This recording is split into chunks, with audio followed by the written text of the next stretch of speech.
Il y a rien qui est grave. J'ai mes deux bras, j'ai mes deux jambes, je mange, j'ai une tête, je suis bien, je suis pas en train de souffrir. Donc du coup en fait, plus rien ne devient grave. Et c'est vraiment une philosophie que j'applique au quotidien.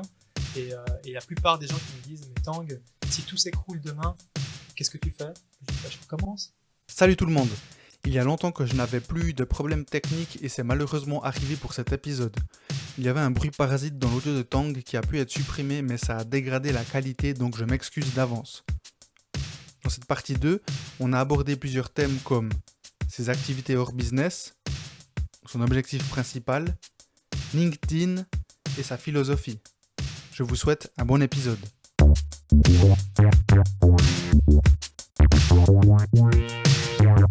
Pour cette partie 2, je te propose de commencer par nous dire si, à part le monde des entreprises, tu as d'autres hobbies, d'autres passions, des activités que tu pratiques régulièrement. Régulièrement, plus maintenant, mais c'est vrai que je vais en salle, en salle de sport, trois fois par semaine, fitness, voilà. Et puis, avant, j'étais passionné de danse, donc Ah, salsa, d'où la création de... des écoles, Ah, exactement. d'accord, ok. Puis arts D'abord, martiaux aussi. d'abord arts martiaux, Ok. où j'ai fait pendant 10 ans du Viet Vo Dao, un art martial Ah, vietnamien, ok. Ah, sympa. où j'avais une école. J'ai ensuite été passionné par la salsa, Ok. donc j'ai beaucoup dansé Je en suis colombien. congrès. Ah voilà, donc je faisais de la salsa Porto Ah, d'accord. Bon, pendant alors tu peux partir s'il te plaît. pendant quelques années où j'ai fait des concours, des congrès, etc. Très passionné par le milieu T'es et déjà allé l'ambiance. à Porto Rico? Oui, oui, j'y Ah, suis allé. ok. Ah, c'est cool. Ouais, c'est hyper cool. Et puis après, bah, le hip-hop également, bah, tout ce qui est danse debout, à l'ancienne, vague, Smurf, etc. Où j'étais à fond à faire des battles, etc. pendant quelques années aussi. Et puis après, business, Business. business et fitness pour ne pas ne pas prendre 100 kilos. Ouais. Et voilà, Et donc, plus de danse, juste en soirée, juste en soirée. voilà. Ok, donc. Mais c'est vrai que je pratique plus beaucoup. Et après, au bout d'un moment, je pense qu'il y a des passions qui viennent et qui passent, et qu'il faut, faut suivre ces passions et sa curiosité dans le momentum. C'est là où on réalise les plus grandes choses, je pense. Et là, mon momentum, il est plus sur la danse. Peut-être que ça reviendra, hein. Et puis peut-être que je m'y remettrai à fond, et puis que j'aurai envie de mettre beaucoup de focus. Mais aujourd'hui, mon momentum, il est beaucoup plus sur la stratégie, le business. C'est ça qui me prend mes jours et mes nuits de réflexion, de création. Et puis j'adore ça. Voilà, donc je veux pas casser ce momentum. Et, euh, et voilà, jusqu'à ce que j'atteigne, je pense, un certain objectif. Cet objectif, tu l'as déjà? J'ai toujours voulu, depuis le début de l'entrepreneuriat, créer des sociétés ou une société ou un groupe qui, euh, qui soit complètement autonome, indépendant de moi, mais pas seulement, qui puisse également croître sans moi. Et, euh, et du coup, bah voilà, chez Swiss Rock, on est quatre, donc je pense, enfin, on le pense pour les quatre, comment faire en sorte que le groupe soit autonome, indépendant de nous, ou moins indépendant de nous, je dirais, et qui puisse avoir une croissance qui est organique, naturelle. Et du coup, on est en train de mettre les plombs sur l'échiquier ou sur la balance pour que ça puisse, euh, pour que ça puisse se faire. Je pense, à chaque fois, je pense que je suis pas loin, mais on ajuste, on ajuste, on ajuste, et puis bah voilà, je pense que le jour où on arrive à ça, je serai super satisfait de savoir qu'il y a une culture d'innovation qui tourne automatiquement au sein des employés, qu'on a des managers de confiance qui tiennent le bateau, qu'on voit, bah voilà, les chiffres, la croissance s'accumuler d'année en année. Ben voilà, là c'est une vraie réussite. Est-ce que tu penses qu'il y a une taille critique pour pouvoir justement commencer à se poser ces questions-là? Donc de se dire je ne suis plus indispensable pour l'entreprise, ou le but est de ne plus être indispensable pour l'entreprise. Tu penses qu'il y a une taille critique? Je pense que il y a une taille critique, mais tout dépend du service de l'entreprise et de l'industrie. Euh, voilà, je- ça dépend si déjà c'est une entreprise de service ou c'est dans le produit. Ça dépend, bah voilà, dans le service, si c'est du courtage je sais pas moi, un cabinet d'avocats ou de comptable, je pense que il y a pas vraiment je dirais, de règles. Je pense qu'il y a une taille critique par rapport à un marché qui est traditionnel où voilà, c'est plus facile de pouvoir laisser un groupe qui est autonome à partir, je sais pas, par exemple, une dizaine de personnes pour un cabinet de comptabilité. Mais pour moi, c'est plutôt est-ce qu'on trouve la bonne personne qui dirige la boîte ou les bonnes personnes qui dirigent la boîte avec la bonne formule. Voilà, pour pouvoir les intéresser sur le long terme. Donc, même ça, je dirais, il y a toujours des exceptions, mais ça se trouve, le premier jour qu'on ouvre la boîte, si ça se trouve, elle est autonome. Voilà, imaginons qu'il y a un gars qui est un super entrepreneur. Bah, je dis, bah voilà, je te mets 50%, je te finance tout, puis maintenant t'es, t'es autonome avec ce capital de départ. Et ça se trouve, il monte la société à plusieurs millions. Donc, du coup, elle est autonome, la boîte. Bien sûr, ouais. Voilà. Ouais. Donc, voilà, moi je trouve que voilà, suivant l'industrie, si tu me parles d'architecture, d'entreprise générale, etc., je pourrais moi te donner de ce que je pense qui est critique dans notre marché suisse, mais de manière générale, il n'y a pas vraiment de règles et je pense que c'est plutôt une question de personne et de stratégie de management et de délégation. Et donc dans votre secteur, quelle serait cette taille critique? Bah, on y est presque là, je pense avec Swiss Rock.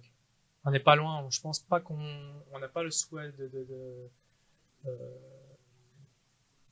de grandir plus pour qu'elle soit autonome. Là, pour que le groupe devienne autonome, je pense que c'est de la méthode, du process, de la stratégie, euh, euh, euh, de l'incentive par rapport à certains services, certaines personnes. Je pense que c'est du calibrage là qui nous faut pour que la boîte soit autonome. Après, bah, ouais, il suffit qu'une personne clé parte Bien sûr, et il faut la remplacer, c'est clair. etc. Ouais. Mais tu ne penses pas que vous auriez pu faire ça avant? Si, mais on n'avait pas le niveau de conscience. Ok. Je pense il y a des gros raccourcis à avoir. Moi, je pensais pendant longtemps euh, que j'étais que j'étais clé pour le recrutement des talents. Euh, et puis j'ai rapidement vu que en fait, jusqu'à un certain niveau, j'ai plus du tout besoin de m'impliquer et je sais que les recrutements vont être très bons. Et par contre, bah voilà, je m'occupe juste d'une tranche où je sais que voilà, par rapport à mes connaissances et mon expertise, et ben j'aurais plus de chances de trouver une personne qui correspond. Voilà. Et donc cet objectif de créer un groupe, une entreprise qui soit autonome et donc qui n'ait pas besoin de toi, pour quelle raison? Quelle est la finalité? Est-ce que c'est pour pouvoir recréer quelque chose et repartir dans cette dynamique-là, ou c'est plutôt pour partir à Puerto Rico et danser, ou Pas du tout. Non, j'adore l'entrepreneuriat. Je ce pense serait que plutôt pour recréer quelque chose? même pas. Je pense que en fait, on, on- imaginons que bah voilà le groupe soit autonome et le groupe fasse de la croissance. Mais peut-être qu'il fait de la croissance à 5%. Peut-être que notre objectif c'est de faire une croissance autonome à 10%, peut-être à 15%, peut-être à Ok. 20%. On peut pousser ça très loin. Hein. Moi, ce que j'aimerais, c'est consacrer mon temps à ce qui apporte le plus de valeur ajoutée. Du moment où je sens que ma valeur ajoutée pour Swiss Rock Group diminue et n'a pas l'impact qu'il a aujourd'hui, et ben c'est là où je vais me dire ok, maintenant je vais faire autre chose. Mais tant que mon impact par rapport au temps consacré est élevé, ben je vais continuer à être dedans jusqu'au bout. Donc c'est plutôt comme ça. C'est en termes d'impact que je suis en train de Ok, que ma décision va se prendre. ok. Donc, impact dans l'entreprise. Oui. Ok. Et on a mentionné dans la partie 1, enfin on a mentionné, tu as parlé, quand on parlait de, du travail ou de l'apprentissage par action, tu as dit que même si tu avais fait des études universitaires, pardon, bachelor et master, que toi tu avais besoin de concret et d'agir, d'action. Donc j'aimerais parler un petit peu du monde académique justement parce que bah, tu as fait HEC Genève. J'ai vu que tes associés ont aussi fait des études, donc des hautes études universitaires à l'international ou autres. Euh, L'année passée, l'entreprise, donc Wiley Telecoms, où je travaille, on a sponsorisé un événement à Neuchâtel qui s'appelle le Forum 360. Et la thématique, c'était la formation alternative ou l'enseignement alternatif. Et donc là, il y a eu une neuropsychologue qui a étudié Montessori, qui a étudié les enfants de 6 à 12 ans par rapport à la neuroplasticité et l'apprentissage. Il y a, tu sais, l'école 42 ou 41, je sais Mhm. jamais. Ouais. 42 je crois. Ouais, l'école 42 à Lausanne. Il y a une des autres écoles, je crois que c'est celle de Sierre-en-Valais, où ils ont créé une filière où c'est très autodidacte. Donc aujourd'hui, il y a de plus en plus ce genre de nouvelles façons d'apprendre ou de nouvelles formations qui viennent. Donc quand je dis ce genre, c'est justement plus une façon autodidacte, plus ce côté peut-être d'entreprendre certaines choses. Et moi, je me posais la question, pour une entreprise de plus de 170 personnes aujourd'hui, donc Swiss Rock, est-ce que quand vous allez, tu as mentionné les CV, donc les demandes d'emploi que vous recevez énormément dans la première partie encore, est-ce que la, le parcours académique est très important pour vous ou comment est-ce que tu vois aujourd'hui le monde académique, justement? Euh, je pense voilà, pour certains métiers, c'est important de l'avoir pour être crédible. Euh, Ingénieur, architecte, euh, c'est important. Enfin, même voilà, expert comptable, spécialiste en finance et comptabilité. C'est, on sait que les personnes ont les bases légales, techniques pour pouvoir justement exercer le métier. Et c'est également une preuve de ténacité parce qu'ils ont réussi à avoir un diplôme. Donc c'est un premier filtre qui est considéré, qui n'est pas obligatoire. J'ai engagé plusieurs personnes qui n'avaient pas de diplôme et puis il s'est trouvé que c'est des super collaborateurs aujourd'hui. Euh, mais je pense que bah voilà, ça peut faire un premier filtre. C'est important pour trouver un premier emploi, mais c'est pas du tout décisif pour la carrière d'une personne. Donc la plupart des gens qui n'ont pas de diplôme, qui viennent chez nous et puis qui me disaient, écoute Tang, bah voilà, moi je suis prêt à travailler en stage pour te prouver qui je suis et qu'est-ce que je fais. La plupart du temps, enfin voilà, en ayant screené la personne, je dis oui, ok, vas-y. Et la plupart du temps, si la personne est entrepreneuse ou intrapreneuse et puis qui se donne les moyens, bah elle évolue très vite. Donc moi je suis plutôt des personnes qui croient que les études c'est juste pour avoir un pins qui crédibilise dans certains secteurs, mais je pense que pour être efficace aujourd'hui, il n'y a pas besoin de faire d'études. Donc tout dépend quoi, hein, bien sûr. c'est très large. Ouais. Mais là, par exemple, si je vais faire des études en marketing pour pouvoir apprendre comment fonctionnent les réseaux sociaux, peut-être que je suis encore en train d'étudier ici, puis j'aurais pas eu le quart des connaissances que j'ai eu en postant pendant une année. Mhm. Donc là, on est pragmatique, on va droit au but, tout ça, on s'en fout, les machins, les hashtags, on verra plus tard, etc. On regarde, on voit comment ça réagit, et puis du coup, on évolue notre copywriting, on évolue, on sait qu'est-ce qui intéresse et ce qui intéresse pas, et on oriente tout de suite nos thématiques et notre public. Donc ça va, c'est beaucoup plus straight to the point. Et puis je pense que aujourd'hui, l'information et Internet, ça prend tellement d'ampleur, il y a tellement d'informations et puis de disponibilité sur le marché que ça va beaucoup plus vite de se former en autodidacte. Et ça nous fait gagner beaucoup plus de temps. Je pense qu'en une formation de n'importe quel domaine qui dure 3 ans, je pense que en s'activant sur les marchés, en 6 mois, on a l'essentiel. Moi, c'est ce que je pense. Ok. Et justement, tu as parlé de marketing en faisant référence à LinkedIn, où tu as plus de 13 000 abonnés. En tout cas, hier, il me semble, selon la dernière fois que j'ai regardé. Et comment est-ce que tu gères les réseaux sociaux? Enfin, je dis les réseaux sociaux, je sais pas si tu es actif dans d'autres, mais je crois que ton principal canal, c'est quand même LinkedIn, hein? C'est ça. Ouais. C'est principalement LinkedIn. Le reste, je m'en occupe pas. Du coup, comment je le gère? Bah, du coup, je fonctionne par batch. Je fais Ok. une grosse réflexion stratégique en début d'année. Je fais un gros shooting avec les différents sujets dont j'aimerais parler. Je sais que j'ai une variété de médias parce que du coup, je prépare mes vidéos en début d'année, puis après je les poste une fois par semaine.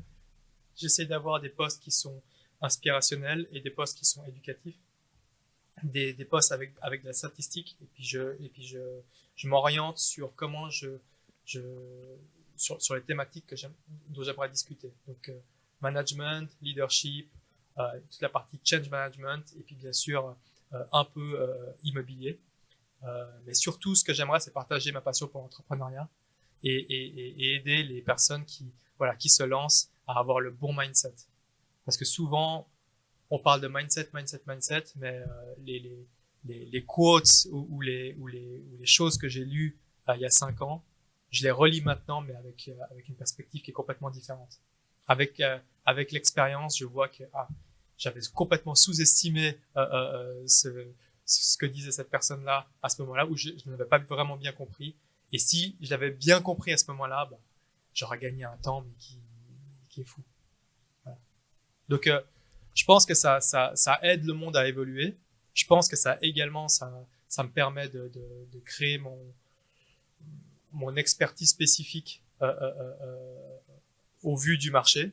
Et les personnes qui me contactent, c'est pour des choses qui sont beaucoup plus précises qu'avant. Voilà. Bon, là, on me contacte également pour tout et n'importe quoi, mais c'est vrai que là, il y a beaucoup de personnes très intéressantes qui me contactent, avec lesquelles je peux faire du business, où on peut réfléchir à des stratégies communes, des partenariats. Voilà, il y a des opportunités qui se créent grâce à ça. Et je suis vraiment hyper content d'avoir démarré. Ça me fait penser, tu fais partie de certains conseils d'administration, à part Experia, hein. Mais Ah oui. Experia, tu l'as cofondé, Mhm. mais tu fais partie d'autres conseils d'administration? Alors, après, il y a plusieurs conseils d'administration qui sont au sein des filiales que Swiss Rock Ok, d'accord. a investi également, donc pas mal de startups dans lesquelles on a investi. Euh, mais je dirais, je suis tellement plus actif que uniquement le conseil d'administration dans les startups que finalement, bah voilà, par exemple, je sais pas, Evo Home dans lequel on a investi, euh, y- on leur parle chaque semaine. Toutes les filiales qu'on ouvre, Hmm. bah voilà, on leur parle chaque semaine de manière opérationnelle. On fait des boards, mais la plupart du temps, on est dans le cambouis avec Ok, eux, ok. et puis du coup, bah, conseil d'administration ou pas, C'est quoi? C'est aussi de l'advisory board, ce genre de choses? ouais. Ok. Exactement. Ouais, c'était une parenthèse que j'ai pensé quand tu disais que Je fais partie aussi d'autres boards que j'ai en privé, moi, Ok, dans lesquels des startups dans lesquelles j'ai investi. Mais j'aime faire partie de boards où j'ai des actions de ok, la boîte. ok. Sinon, je perds pas mon temps. Ouais, ouais, Je fais pas de consulting d'accord, ouais. externe, Mhm, ni de mentoring. On m'a proposé plusieurs fois, mais c'est vraiment pas quelque chose qui m'intéresse. mhm. J'ai envie vraiment de vivre l'aventure avec la startup. Tu fais partie d'Assos, tu vois, type IO. Alors, euh, que ce soit YPO ou IO, pour l'instant, ça m'intéresse pas. Ok. Euh, Et YPO, on est d'accord, c'est un niveau quand même un peu plus au-dessus, non? Il me semble. c'est moins entrepreneur, c'est plus pour des managers ou bien des CEO de grandes boîtes. Je crois qu'il y a quand même, enfin, Il j'allais y a des dire. contraintes qui sont un peu plus élevées Ouais, on pour est entrer. d'accord, hein, ouais, il me Voilà. semble. Ouais. Ouais, ouais, parce que c'est Pascal Meyer qui est, ou en tout Mhm. cas qui était chez Oui. YPO. Oui. On avait fait un épisode ensemble, et Mhm. puis bah, je sais plus si on en a parlé là ou c'était en off, mais justement, je connais YPO de par Pascal Meyer, et je te posais la question par rapport à IO, donc qui est une assoce aussi type Mhm. justement YPO ou... Oui, je connais bien. Ok, Je connais très bien. Les deux, je connais. Pour l'instant, non. Parce que j'ai pas envie c'est pas mon focus actuellement. J'ai pas forcément besoin d'agrandir mon réseau. Moi, j'ai envie de me consacrer à mes passions. Et mes passions, c'est l'entrepreneuriat et c'est le management et l'exécution des projets. C'est vraiment ça qui me passionne plutôt que je sais que ces associations, ou ces organisations, c'est du réseautage, beaucoup. Ça, je laisse ça à mes associés. C'est des stars là-dedans, ok. donc ils s'occupent très bien de ça. Et puis, j'ai pas le besoin non plus de partager mes problématiques personnelles actuellement. Euh, enfin, je m'épanouis vraiment dans l'action. J'aimerais plutôt faire partie de board de VC ou voilà, dans quoi est-ce qu'on va investir demain, qu'est-ce que tu penses de ce business model. Je suis vraiment très orienté business. Ok. Donc si je rejoins des organisations, ce sera plutôt voilà, qu'est-ce qu'on fait demain avec ça. Mhm. C'est- Donc pas de club service, rien. Non. Ok, ok. Voilà, c'était une parenthèse parce qu'on parlait de LinkedIn à la base, on a un petit peu dévié. Et donc tu disais, donc toi tu fonctionnes en batching, donc Mhm. Oui. pour les gens qui ne sauraient pas ce que c'est qu'en gros, bah, comme tu as dit, tu vas réfléchir à une stratégie à un moment T. Donc pour toi, c'est en début d'année. Tu vas créer, en termes de vidéo, en tout cas, tout le contenu pour l'année ou pour un semestre, ou voilà. Mais par rapport au texte, ça aussi, tu le prépares à l'avance et ensuite c'est planifié. Et chaque semaine, tu as un texte avec une vidéo ou une vidéo qui part. Tout est préparé en avance. J'ai quelques semaines d'avance sur mes posts. La plupart du temps, la veille de poster, bah, je revois le post quand même, et puis des fois je le change complètement. Mais c'est vrai que j'essaye de voilà, d'avoir un maximum d'anticipation pour que ça me prenne le minimum de temps dans mon quotidien. Pas que je me dise tous les jours qu'est-ce que je vais poster demain parce que sinon je fais plus de business, je fais que du réseau social Mhm. et c'est pas le but. Donc j'ai réussi bah voilà à pouvoir un peu streamliner tout ça. Il y a bien sûr bah, je dirais chaque semestre une grosse remise en question sur qu'est-ce que je vais dire le semestre prochain et comment est-ce que je renouvelle la communication, comment je peux apporter encore plus de valeur par rapport à l'audience. Et, euh, et voilà, je revois tous les 6 mois cette stratégie. Et qu'est-ce que tu penses de LinkedIn pour les petites entreprises ou bien les personnes en général? Quand je dis les personnes, on va peut-être plus, se focaliser sur les gens qui ont des entreprises. Mhm. Je pense que c'est une super opportunité. Ça prend beaucoup de temps, donc il faut savoir s'organiser pour pas que ça ça les défocalise de leur core business. Mais par contre, je pense que c'est un moyen de communiquer qui est super puissant, un moyen de réseauter qui est super puissant également, et un moyen de recruter qu'il est aussi. Donc moi aujourd'hui, pour tous les entrepreneurs qui sont petites ou moyennes entreprises, je pense que c'est hyper important qu'ils s'intéressent à LinkedIn et qu'ils soient actifs là-dedans pour développer leur boîte. Et est-ce que les non-entrepreneurs, tu penses ça aussi pertinent? Pour trouver du boulot, oui. Ouais. Mais par exemple, dans votre secteur, c'est quand même un secteur du bâtiment. Donc, bien sûr, ce qui est architecte, ingénieur, c'est sûr, ils sont sur LinkedIn ou quasiment sûr. Mais par contre, moi, je remarque dans notre secteur où nous, on est entre l'IT et l'électricité. En IT, alors oui, on va plus facilement trouver des gens sur LinkedIn. Par contre, en électricité, c'est quand même assez rare que l'électricien soit sur LinkedIn.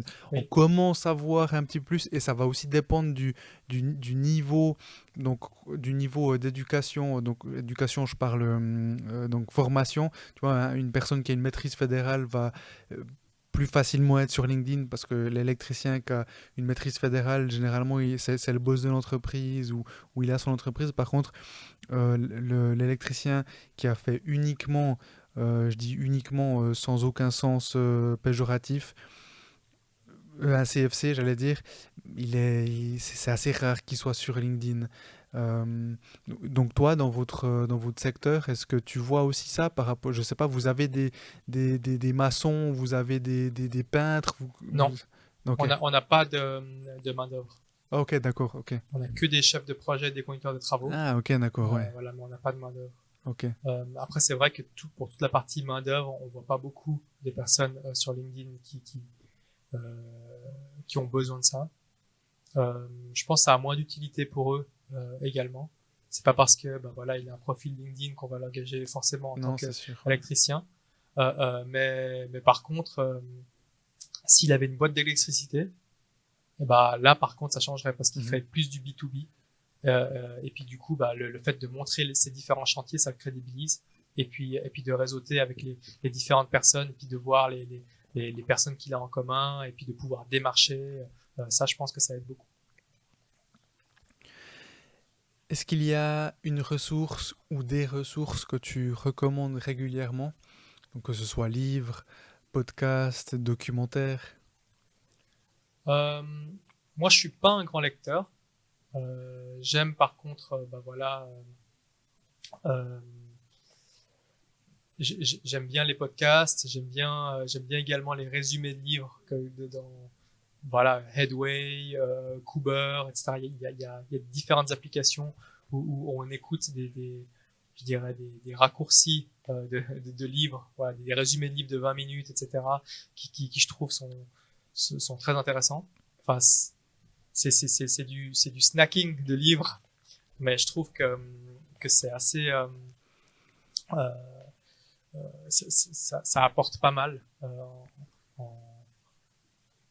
je dirais euh, pour les personnes qui ne comprennent, qui n'ont pas encore le mindset ou qui n'ont pas encore développé leur mindset entrepreneurial. Et je trouve que c'est un accélérateur toutes ces petites applications.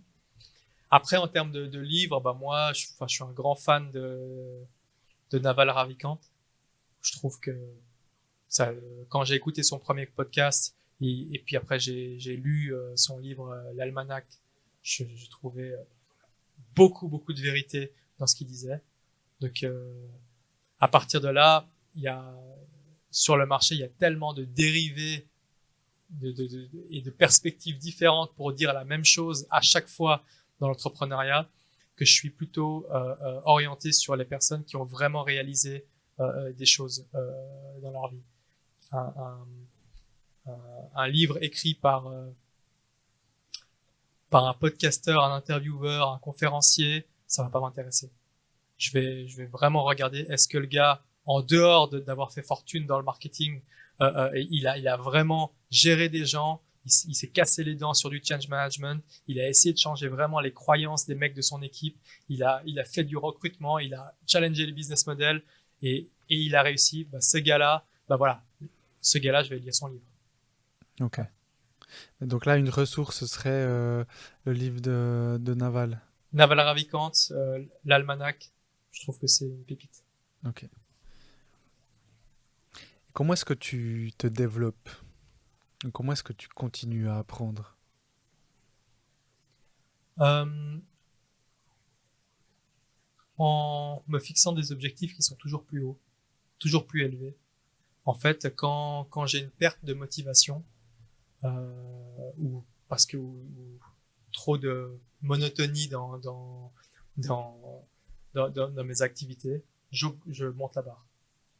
Donc du jour au lendemain, je dis ok, euh, je vais pas donner de chiffres, mais je dis bah voilà, j'étais à 1, là mon but c'était d'arriver à 2, non mais et je suis fatigué, je dis bah je monte ma barre à 10.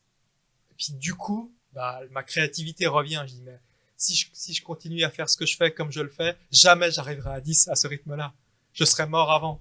Donc comment faire pour pouvoir justement casser casser mon process et penser en dehors en dehors du cadre. Et du coup, souvent c'est une technique que je m'applique à moi-même qui marche assez bien. Et et des fois bah voilà, on est cloisonné dans un business ou dans une problématique, on voit que ça évolue lentement et on dit non mais comment je fais pour changer du tout au tout? Bon, peut-être que c'est même pas dans ce business. Et du coup, on en crée un autre pour pouvoir essayer de l'atteindre. Et ça c'est ce que je fais de manière assez régulière. C'est pour ça que bah on a également cette mentalité à Swiss Rock. C'est pour ça que naturellement, de manière organique, on a dit bon bah on ouvre ce service, on investit là, on essaie la croissance externe également. Peut-être que bah voilà, on s'étend de manière géographique, mais jusqu'où on veut aller là, pourquoi on n'irait pas là? Et du coup, ça donne une émulation et une énergie qui en fait nous recharge. Donc tu passes de 1 à 10, direct. Ouais.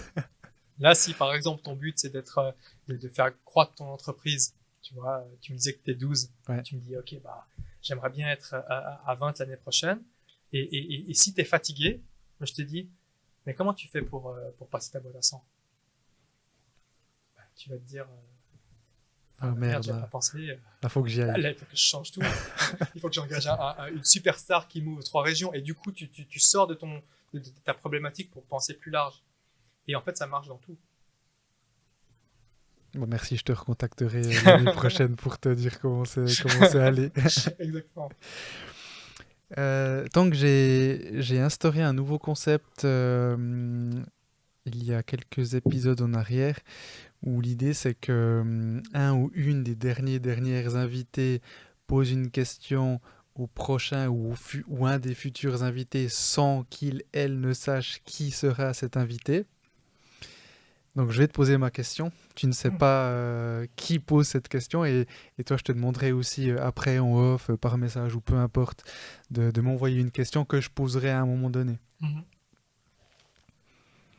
Quand tu tombes, échoues, rates, que tu te casses la figure, que tu déprimes, que tu as l'impression que tout est fichu, qu'est-ce qui te permet de traverser cela et t'aide à rebondir?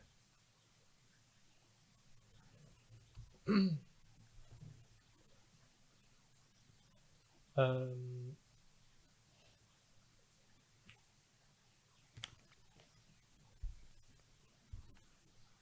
je relativise. J'ai une capacité à relativiser qui est assez grande. Euh, bah déjà, je suis bouddhiste. Donc à la base, bah voilà, la méditation est dans ma culture Tu et médites je médite, oui, tous les jours? pas tous les jours, mais par contre très souvent, euh, de manière irrégulière, mais et je suis pas obligé de me mettre en position, etc. pour méditer. Ça peut être de la méditation euh, où on observe justement quelque chose, on se concentre sur sa respiration à un certain endroit, on fait le vide à certains moments de la journée. Mais le détachement, c'est pour moi c'est une des clés de la réussite parce que du coup on n'est pas affecté par par le négatif, par les choses qui se passent mal, par les choses qui se passent bien. En fait, on se détache complètement de, de l'extérieur. Plus rien n'a d'importance que simplement d'être là et, d'être présent en fait. Et, et du coup,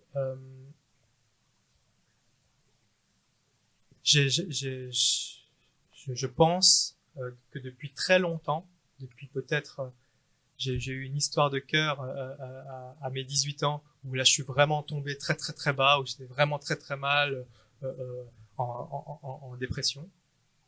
Mais depuis ce moment-là, en fait, je j'ai plus jamais été dans un moment où je me suis dit euh, tout est perdu, tout est foutu, je touche le fond.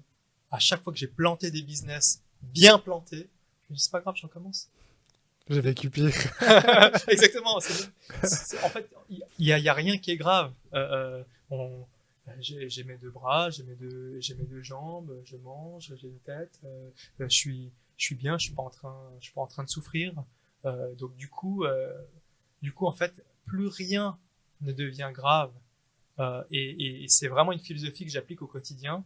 Et la plupart des gens qui me disent, mais Tang, si tout s'écroule demain, qu'est-ce que tu fais? Je dis, bah, je recommence. Mais c'est très naturel et ça me ferait, je dirais pas rien, mais le but n'est pas de grandir et puis d'aller le plus haut possible.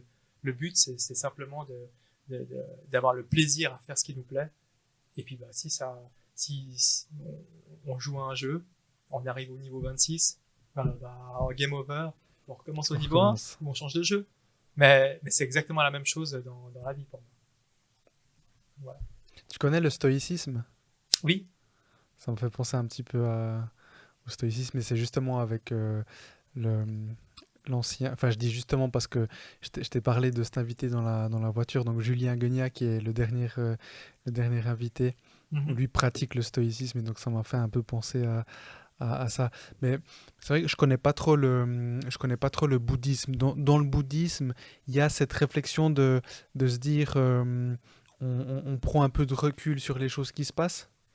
En fait, l'éveil, pour atteindre l'éveil, on doit être complètement détaché de, de, de tout ce qui est externe, que ce soit matériel euh, ou même humain. Du coup, se détacher complètement ces émotions de l'influence externe nous permet d'atteindre ben voilà, l'éveil, le bonheur.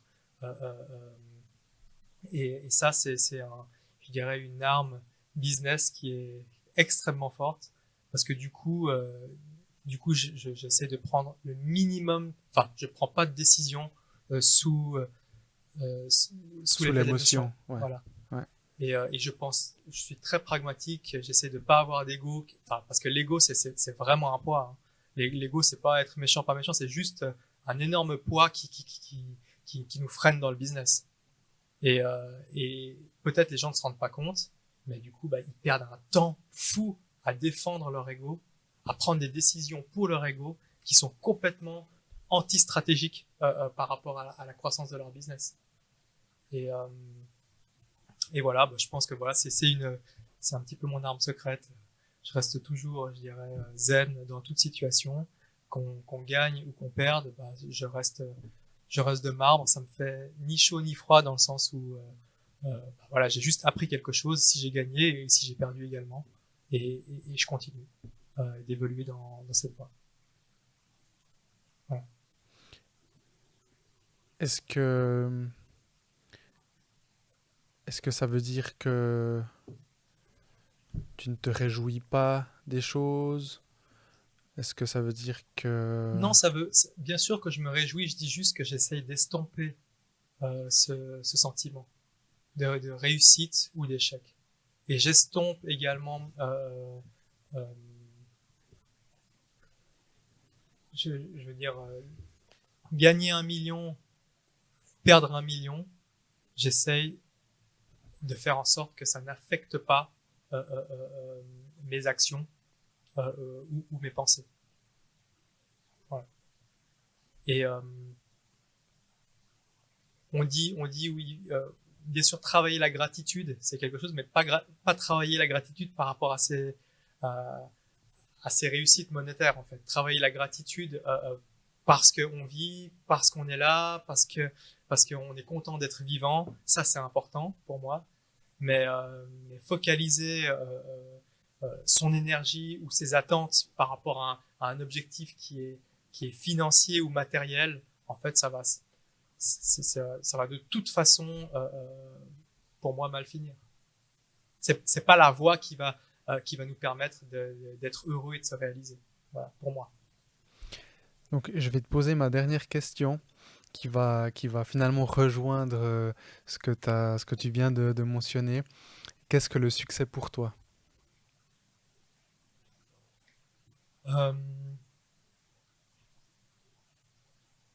Faire ce qu'on aime avec les personnes qu'on aime. Ça, c'est le succès. Est-ce que tu te sens... ça se dit pas, successful. Est-ce que tu sens... Actuellement, est-ce que tu sens que tu as du succès? Oui, je suis très content. Donc c'est intéressant ce que tu dis. Le succès n'est pas une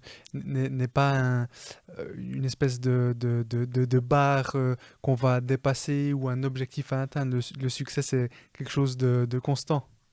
Oui, c'est quelque chose qui... Enfin, je dirais... je suis quelqu'un de très positif et puis d'heureux. Je dirais, les gens qui me connaissent, je pense qu'ils me perçoivent comme ça. Je pense que je peux encore augmenter ce bonheur, cette joie en faisant plus de développement personnel. C'est-à-dire, mais toujours dans la même voie, je pense. C'est-à-dire en continuant de me détacher. C'est pas pour autant que je n'aime pas les gens, c'est juste que ou les gens ou les choses ou le matériel, c'est pas ça. C'est simplement que c'est pas ça qui doit définir si je me sens bien intérieurement ou pas. Et pardon, ta question, c'était... La dernière? Oui. De savoir si... Enfin, c'est comme j'ai compris ta définition du succès, oui. Si c'était quelque chose de constant et non pas un objectif à atteindre. Oui, je pense que le succès, c'est de réussir à être heureux chaque jour. Donc, il y a des jours où on y arrive, il y a des jours où on n'y arrive pas. Mais les jours où on arrive à bien vivre sa journée, c'est un succès. Et c'est tout, ça s'arrête là. Donc, si vous cumulez toute l'année, 365 jours, où vous avez passé des bonnes journées, c'est un succès sur l'année. Voilà.